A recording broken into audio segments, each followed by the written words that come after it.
이번 시간은 빛과 물질의 이중성 문제풀이 강의를 시작하도록 하겠습니다. 교과서는 182쪽에서 185쪽입니다. 자, 첫 번째 스스로 마무리하기 문제풀이인데요.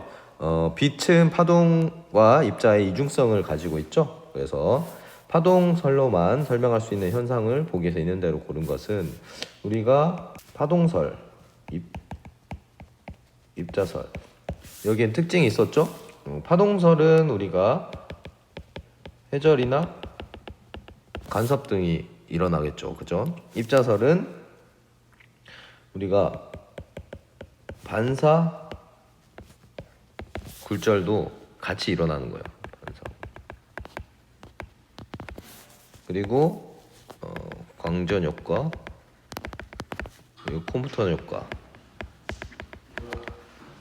이것이 입자설이 되겠죠. 그러면 파동설의 특징인 회절이랑 간섭인 니은하고 몇 번이에요? 리을이 되겠습니다. 니은, 리을이 2번이 되겠습니다. 다음. 자, 2번 그림은 금속 표면에 빛을 비추었을 때 금속에서 전자가 방출되는 것을 나타내는 것이다. 이거는 광전 효과였죠. 그죠? 방출되는 광전자의 운동 에너지에 영향을 미치는 변인을 보기에서 있는 대로 고른 것은 광전 효과이기 때문에 우리가 한계 진동수 이상의 빛이 들어와야 한다고 했어요. 그죠? 그러면 운동 에너지가 영향을 미치는 것은 빛의 진동수가 되겠죠. 그리고 빛의 세기는 뭐와 연관이 있어요? 그렇죠. 빛을 금속에다가 비추었을 때 전자가 튀어나오는 개수랑 연관이 있겠죠. 전자의 개수. 그죠? 그리고 금속판의 종류는 뭐예요? 이 금속판 고유의 진동수 값이 있는 거죠. 그래서 금속판 종류가 전자가 잘 튀어나오는 금속일 경우는 한계 진동수 값이 낮을 것이고, 전자가 잘 안 튀어나오는 경우에는 한계 진동수 값이 높겠죠. 그래서 그 한계 진동수가 높은 것들은 일함수도 높게 되겠죠. 네, 그래서 기읍하고 디귿이 운동 에너지에 영향을 미친다. 금속판의 넓이는 당연히 뭐예요? 이것도 넓이가 넓으면 넓을수록 전자가 더 많이 튀어나오겠죠. 전자의 개수와 연관이 있습니다. 그래서 2번. 다음 3번. 어떤 금속의 한계 진동수가 F0예요. 이 한계 진동수에 해당하는 빛의 파장은 람다 제로라고 합니다. 그죠? 그러면 이 금속에 빛을 쪼아주었을 때 광전 효과가 일어날 수 있는 빛의 조건으로 옳은 것만을 보기에서 있는 대로 고른 것은, 자, 광전 효과가 일어나려면 한계 진동수 이상의 빛을 쪼아줘야겠죠. 그래서 빛의 진동수가 F0보다 클 때 맞겠죠. 그리고 광자 한계 에너지는 뭐예요? 에너지는 HF인데 HF0 이상 되면 뭐야? 한계 진동수 이상의 빛이 되겠죠. 에너지가 되겠죠. 오케이. 그리고 빛의 파장이 람다보다 클 때 람다보다 작아야겠죠. 빛의 파장은 작으면 작을수록 에너지가 높죠. 그러니까 디귿이 틀렸습니다. 그래서 기읍하고 니은이 답이 됩니다. 다음 4번. 디지털 카메라의 영상 정보를 기록하는 전화 결합 소자에 대한 설명으로 옳은 것만을 보기에서 있는 대로 고른 것은, 우리가 디지털 카메라의 이미지 센서 안에 있는 전화 결합 소자, 요것은 CC드라고 우리가 불렀어요. 그죠? 그래서 요거는 카메라의 필름 역할을 하겠죠. 원래는 필름에 상이 맺혀야 하는데 전화 결합 소자에 우리가 빛을 비추게 되면 광전 효과 때문에 전자가 튀어나오면서 거기에 있는 전하량을 다 모아가지고 데이터 저장 장치에 저장을 하면 이제 각각의 화소에 따라서 어디가 빛이 밝고 어디가 빛이 약한지를 알 수 있다고 했어요. 그죠? 그래서 반도체에서 일어나는 광전 효과를 이용을 했겠죠. 그리고 화소의 크기가 클수록 해상도가 높은 사진. 화소의 크기는 같은 화면이라도 화소의 크기가 작으면 뭐예요? 해상도가 훨씬 높은 사진을 얻을 수가 있는 거죠. 클수록이 아니고 작을수록이 됩니다. 기억하고 니은. 자, 다음 5번. 그림 가는 가속장치에서 방출된 입자가 진공상자에서 안에서 운동하는 모습을 나타낸 거래요. 그리고 네 종류의 입자 A, B, C, D의 질량과 속도를 나타낸 것인데, 물질파의 파장을 옳게 비교한 것은 뭐예요? 물질파. 우리가 물질파의 파장은 뭐와 관계 있어요? 운동량과 관계 있죠. 운동량. 그죠? 그러면 운동량은 뭐였어요? 속력 곱하기 질량. 그러니까 MV가 되겠죠. 질량 곱하기 속력이 되겠죠. 그래서 요 값이 가장 큰 게 뭐예요? B가 1등이겠죠. 그죠? 가장 작은 건 뭐겠어? 가장 작은 건 C겠죠. 그리고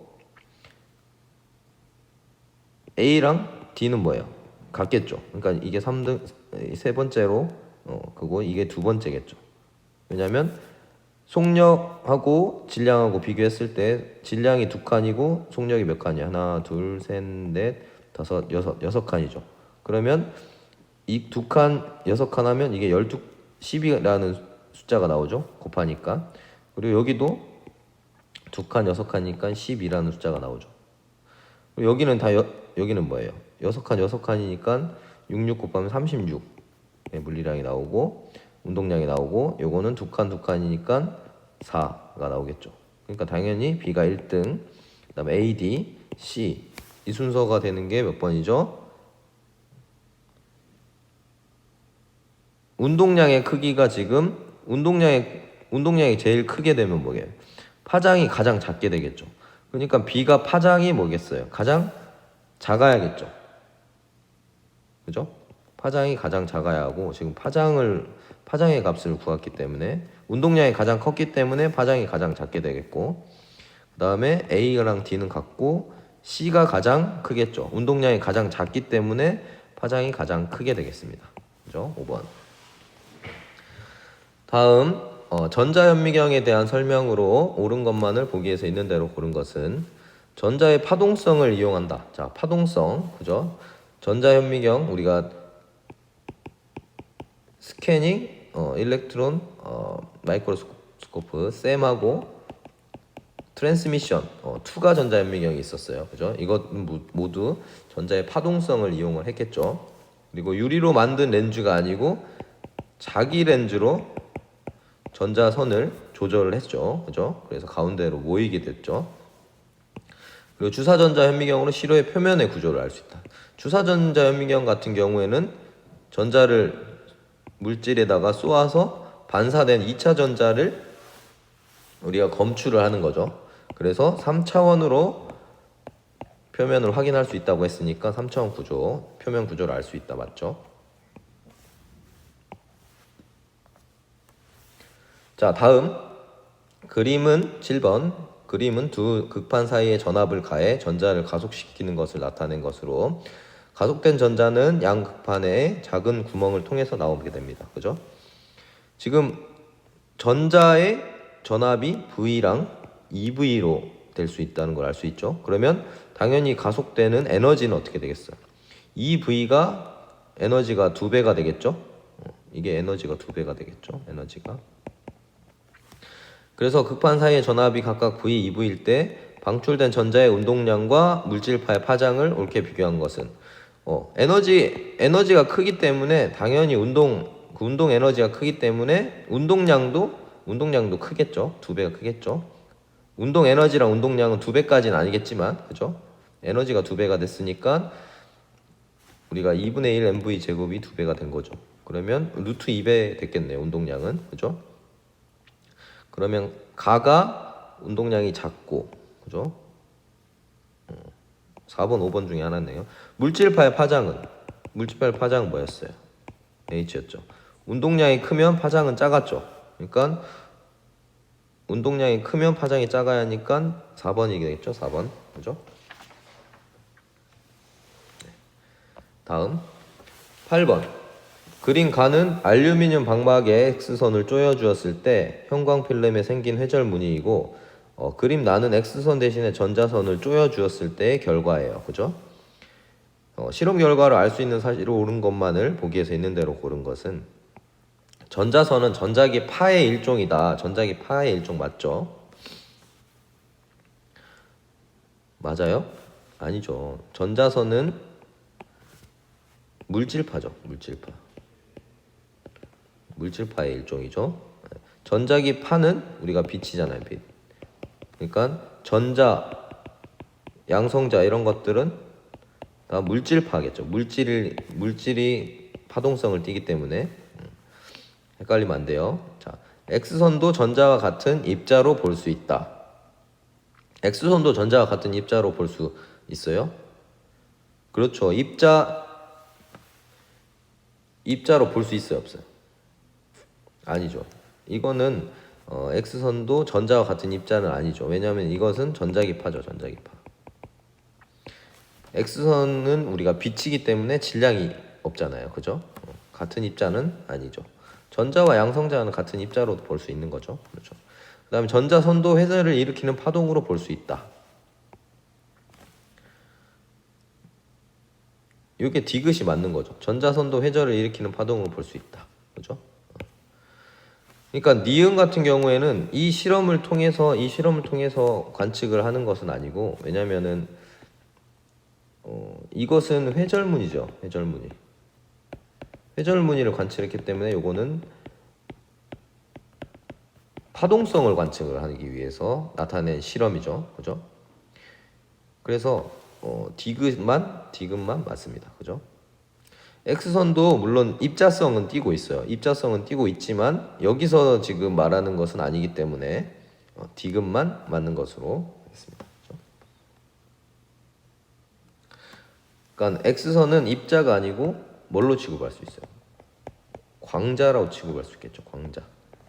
다시 점원을 하면 광자랑 입자랑은 엄연히 달라요. 이것은 포톤이고 우리가 입자라고 부르는 것 중에 이제 뭐 전자가 있고 양성자 있겠죠. 전자는 일렉트론, 양성자는 프로톤. 그죠? 요거는 빛 알갱이라고 해서 포톤. 요것은 전자, 양성자 이런 식으로 광자와 입자는 구분해서 우리가 볼 수 있습니다. 그죠? 네. 9번. 자, 그림은 어떤 광원에서 나오는 빛의 세기를 진동수에 따라 나타내는 것이다. 지금 진동수가 가장 큰 게 뭐예요? 진동수가 A, 0, B, C죠. C가 가장 크죠. C가 가장 크지만 빛의 세기는 누가 가장 커요? FA가 가장 크죠. 진동수가 가장 작은 빛이 빛의 세기는 크다. 자, 그러면 한계 진동수가 F0인 금속판에 한계 진동수 이상의 빛을 쪼아줘야지 우리가 전자가 튀어나오겠죠. FB랑 FC는 튀어나오겠죠. 그죠? 전자가. 근데 FA는 아무리 빛의 세기를 세게 쪼여줘도 전자가 튀어나오지 않는다라는 것을 알 수 있겠죠. 실험 결과다. 단시간당 방출되는 광전자의 개수는 N0이며 운동에너지의 최대값은 E0가 되겠다. 그죠? B를 비추었을 때, 지금 B를 비추었을 때 실험 결과죠. 그러면 한계 진동수와 여기 지금 금속판에 쪼여진 빛의 진동수 이 사이에 이 차이값에 해당하는 에너지 차, 그죠? 에너지 차만큼이 운동 에너지 최대값이 되겠죠. 수식으로 쓰면은 FB에서 HF0, 그죠? 요 차이가 뭐가 되겠어? 운동 에너지가 되겠죠. 요게 이람수잖아, 이람수, 그죠? 자, 진동수가 FA인 단색광에 동일한 금속에 비추었을 때 실험 결과를 위 실험 결과와 비교해 설명하자. FA는 뭐보다 작아요? 한계 진동수보다 작죠. 그렇기 때문에 광전자가 방출이 되겠어요, 안 되겠어요? 방출이 안 되겠죠, 그죠? 방출되지 않는다. 진동수가 FC인 단색광을 동일한 금속에 비추었을 때 실험 결과를 위의 실험 결과와 비교해 설명해 보자. 자, 지금 뭐예요? 진동수가 FC이기 때문에 전자가 튀어나오겠죠. 한계 진동수보다는 크니까, 그죠? 그러면 운동 에너지의 최대값이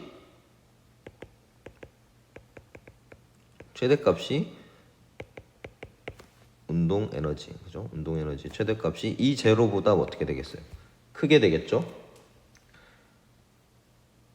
그리고 빛의 세기를 봤을 때는 뭐예요? 빛의 세기를 봤을 때는 FB보다는 FC가 작죠.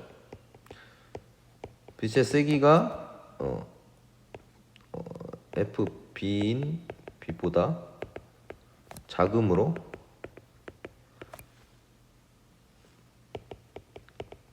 방출되는 광전자의 개수가 여기 지금 n0개 나왔죠. n0개보다 작다라는 것을 알 수 있죠. 그죠? 빛의 세기가 이 FB의 빛보다는 작기 때문에 그때 방출되는 전자의 개수가 n0면은 요거보다는 작겠다라는 것을 우리가 알 수가 있습니다. 다음은 광전 효과의 실험 결과를 설명한 것이다. 자, 실험 결과를 한번 봅시다. 금속의 한계 진동수가 작은 빛은 아무리 강한 세기의 빛을 비추더라도 광전자가 방출되지 않는다. 그쵸? 네, 맞습니다. 그리고 금속의 한계 진동수가 큰 빛은 세기가 아주 약한 빛에도 광전자가 방출된다. 그죠? 광전 효과의 특징이죠. 그죠? 금속판에 방출되는 광전자의 운동 에너지는 그죠? 빛의 세기와 관계가 없고 빛의 진동수에 따라 달라진다. 그렇죠? 빛의 세기는 뭐와 관계 있어요? 광전자 개수와 빛의 세기가 관계가 있겠죠. 네. 그래서 위의 실험 결과는 빛은 파동설로는 설명할 수 없다. 그 까닭을 설명하시오라고 돼 있죠. 그죠? 우리가 빛의 파동설, 자, 파동일 경우는 전자기파의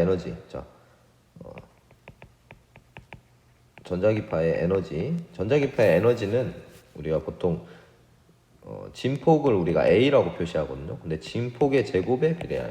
진폭의 제곱. 그래서 파동이 이렇게 있잖아요. 그죠? 파동이 이렇게 있으면 여기 사이의 값이 A는 말이에요. 근데 여기에 제곱을 해준 값에 전자기파가 비례해요. 그러니까 진폭이 크면 클수록 에너지가 크다라고 볼 수가 있죠. 그래서 자, 만약에 그래서 진동수가 아주 작은 빛이라도 진폭이 큰 빛에서는 에너지가 크다는 거죠. 그죠? 그러니까 진동수는 뭐예요? 진동수는 우리가 이 촘촘한 정도죠. 이게 있고 똑같은 게 있었어. 그리고 이런 게 있었어. 그죠? 여기 지금 보면 이 A랑 B 중에 B 파동이 진동수가 커요. 그죠? 진동수가 크고 그리고 A는 진동수가 작죠. 그죠? 그러면 당연히 여기는 뭐예요? 진동수도 크고 진폭도 크니까 B가 에너지가 높다라는 걸 알 수가 있는데 만약에 이런 게 있었어요. 자, 지금 이렇게 그죠? 이게 C고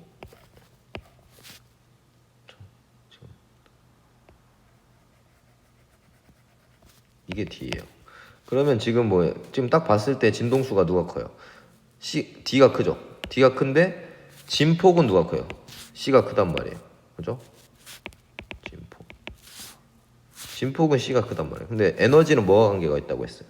우리가 전자기파의 경우 진폭의 제곱에 또 비례한다고 했죠. 그러니까 이런 것까지 요소를 생각을 해주면 진폭이 크면 큰 빛은 또 에너지가 클 수도 있다라는 거죠. 그래서 진동수가 작은 빛이라고 해도 진폭이 크면 광전자가 방출될 수 있다는 거죠. 근데 실험 결과는 그렇지 않죠. 실험 결과는 무조건 진동수와만 관계가 있는 거예요.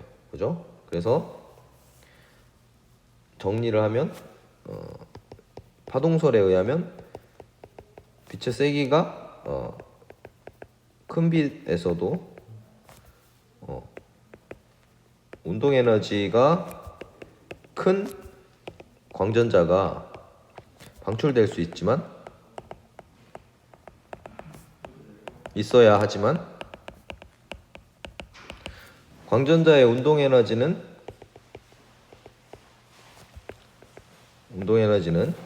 빛의 세기랑 관계가 없는 거예요. 그죠?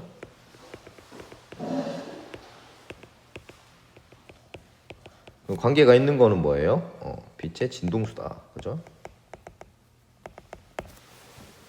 그래서 이것은 입자설로만 설명할 수 있다라는 것을 알 수가 있죠. 네. 오케이, 다음. 11번. 자, 요거는 야구공의 물질파 파장을 계산한 문제죠. 그죠? 질량이 0.2kg이에요. 그리고 야구공의 속력이 30으로 이동을 하고 있어요. 물질파 파장을 계산하면 계산식만 한번 써보는 거죠. 그죠? 파장이 뭐예요? 운동 에너지 분의 운동량 분의 뭐예요? 플랑크 상수죠. 그죠? 그러면은 계산을 하면 어떻게 돼요? 운동량이 mv니까 질량이 0.2 이거는 곱하기 속력이 30이죠. 그리고 플랑크 상수는 매우 작죠. 그죠? 6.6 곱하기 10의 마이너스 34승.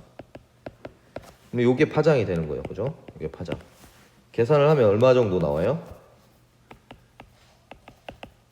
엄청 작아요. 1.1 곱하기 10의 마이너스 34승이에요. 그러면은 거의 뭐 파장의 크기가 없다고 볼 수가 있죠. 그러니까 야구공은 우리가 파동성이 거의 없다. 그래서 입자로 볼 수 있다라는 거죠. 그래서 야구공이 파동성을 나타내지 않는 까닭을 위의 결과랑 이용해 설명하면 우리가 이제 거시세계라고 부르죠. 거시세계. 거시세계에 있는 입자들은 이 플랑크 상수 값이 너무 작기 때문에 파동성을 거의 띌 수가 없어요. 왜냐하면 질량은 엄청나게 크잖아요. 그리고 속력도 그러니까 30m/s이기 때문에 계산을 하면 거의 뭐 10의 마이너스 34승이면 거의 없다라고 볼 수가 있는 거죠. 그래서 물질파의 파장이 매우 짧게 된다.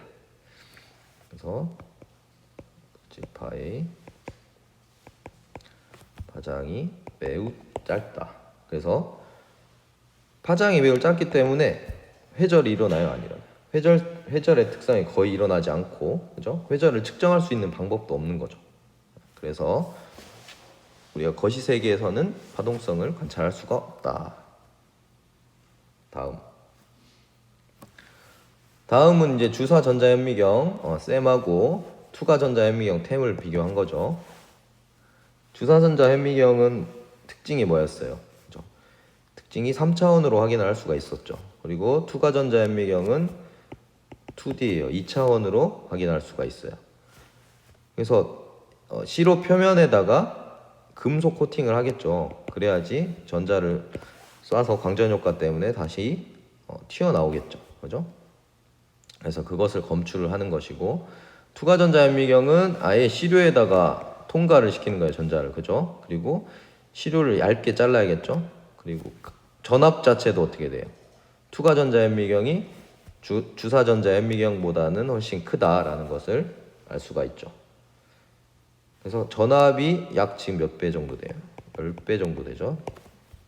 그래서 전자가 갖고 있는 에너지 그리고 운동량이 더 크게 되는 거죠. 투과 전자현미경이. 그래서 물질파 파장 자체는 어떻게 돼요? 파장은 운동량 분의 플랑크 상수였으니까 운동량이 커지기 때문에 물질파 파장은 짧다라는 것을 알 수가 있습니다.